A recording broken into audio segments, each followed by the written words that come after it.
ছোটবেলা থেকে জানো তো, আমি ডলি মানে আমরা বোনেরা ওকে একটু হিংসেই করতাম, কারণ ও ছোট থেকেই এত সুন্দরী। কিন্তু তারপরে ওকে আমরা সবাই ভালোবেসে আগলে রাখতাম। আমাদের আশকারা পেয়েই তো এত জেদি তৈরি হয়েছে, আর সেরকম দুষ্টুও। আজকে তোমাদের সবাইকে একটা কথা শেয়ার করছি। ছোটবেলায় রেশমি একদিন আমাকে বলেছিল, দিদি একদিন আমার জন্মদিনটা একটু বড় করে সেলিব্রেট করবি, সবাইকে ডেকে, আমার বন্ধু বান্ধব সবাইকে। দেখ রেশমি, আজকে তো সেই দিনটা, আমরা সবাই আছি, তোর বন্ধুরা এসছে, সামনে কেক, আমরা কত বড় করে তোর জন্মদিন সেলিব্রেট করছি, কারণ আজকের দিনটা তোর রেশমি। তুই খুব ভালো থাক। আমাদের সবার তরফ থেকে আমরা শুধু এটাই চাই, তুই খুব তাড়াতাড়ি সুস্থ হয়ে ওঠ রেশমি। আর আজকে তোর জন্য একটা দারুণ সারপ্রাইজ আছে, দেখ।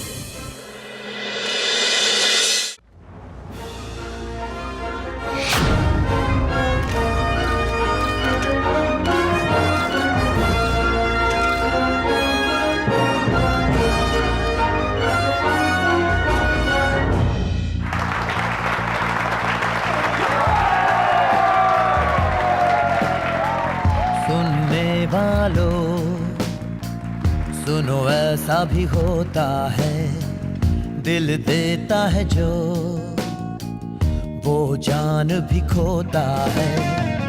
प्यार ऐसा जो करता है, क्या मर के भी मरता है।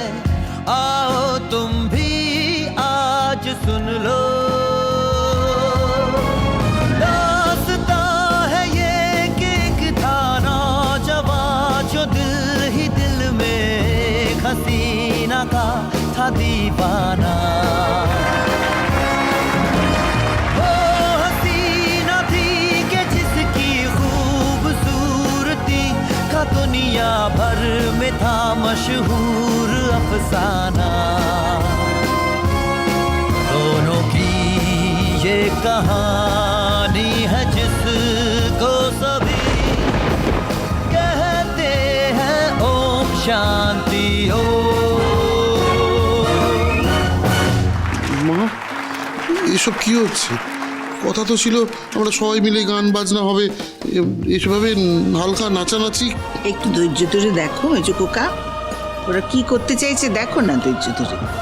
দিদিভাই আর দাদাভাইয়ের ওপর ভরসা রাখুন আপনি, ওরা যা করছে সেটা নিশ্চয়ই রেশমির ভালোর জন্যই করছে। नौजवां की थी आरज़ू, उसकी थी ये ही जुस्तजू, उस हसीना में उसको मिले इश्क के सारे रंगो बू।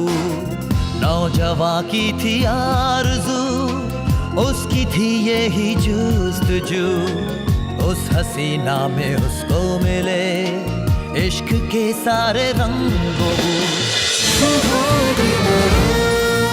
শুভ বিবাহ সোম থেকে রবি প্রতিদিন রাত 10:30টায় স্টার জলসায় ও জিও হটস্টারে।